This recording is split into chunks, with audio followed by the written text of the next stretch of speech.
செல்வ வளம், இதற்கு வந்து குபேரர் வழிபாடு ரொம்ப முக்கியமானது. எளிமையாக நம்ம இந்த வழிபாடை செய்யும் பொழுது செல்வ வளம் பெருகுது அப்படின்னு சொல்லலாம். இது வந்து நம்ம ஒவ்வொரு வாரமும் செய்யலாம், இல்லை 48 நாட்களுக்கு ஒரு முறையும் செய்யலாம். ஸோ வியாழக்கிழமை அவருக்கு உகந்த நாள். ஏதாவது ஒரு வியாழக்கிழமை நீங்க ஸ்டார்ட் பண்ணீங்கன்னா ஒவ்வொரு வாரமும் தொடர்ந்து செய்யலாம். 48 நாட்களுக்கு ஒரு முறையும் ஒரு வியாழக்கிழமை நம்ம செய்யறது ரொம்ப சிறப்பு. ஏன்னா குபேரர் படம் வாங்கி வீட்டில் வச்சுக்கோங்க. அந்த படத்துக்கு நம்ம பூஜை செய்ய போறோம். என்னன்னா நல்ல நம்ம படத்தை எல்லாம் கிளீன் பண்ணிட்டு பூஜை அறைய நல்லா தூய்மைப்படுத்துங்க. ஸோ படத்துக்கு நம்ம குங்குமம், மஞ்சள் குங்குமம் எல்லாம் வச்சுட்டு மலர்கள் நல்ல மல்லி பூ வாங்கி நம்ம மாலையாக போட்டுருங்க.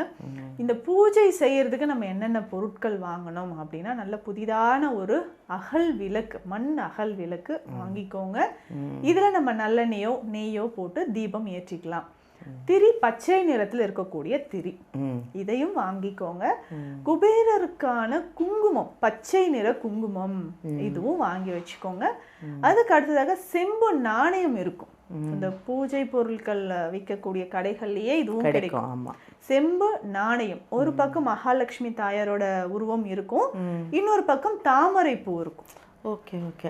இந்த மாதிரி இருக்கக்கூடிய செம்பு நாணயம் 108 நாணயம் வாங்கி வச்சுக்கணும். ஸோ அந்த காசு தானே குபேரர் அப்படி கையில இருந்து அப்படி கொட்டுவார். ஸோ அதுக்காக தான் இந்த பூஜைக்கு உகந்தது இது வாங்கி வச்சுக்கணும். ஸோ நம்ம வியாழக்கிழமை காலையில் எப்போ பண்ணணும் அப்படின்னா 6 இருந்து 9 மணிக்குள்ள. காலையில் பண்ணணும்னா 6 இருந்து 9 மணி. மாலை நேரத்தில் பண்ணணும்னா 5 இருந்து 7 மணிக்குள்ள, இந்த டைம்குள்ளே நம்ம பூஜையை பண்ணிடணும்.